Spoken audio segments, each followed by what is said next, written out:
Geliefdes, hartlike goeiedag. Ek hou vir julle graag 'n Psalm voor, Psalm 32. Welgeluksalig is hy, wie se oortredings vergewe, wie se sonde bedek is. Welgeluksalig is die mens aan wie die Here die ongeregtighede nie toereken nie, en in wie sy gees geen bedrog is nie. Toe ek geswyg het, het my gebeendere uitgeteer, in my gebrul die hele dag. Want u hand was dag en nag swaar op my, my murg het verander soos deur sondergloed.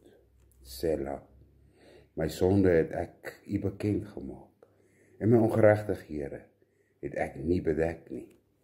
Ek het gesê, ek wil aan die Here my oortredinge bely, en u het onregtighede van my sonde vergewe.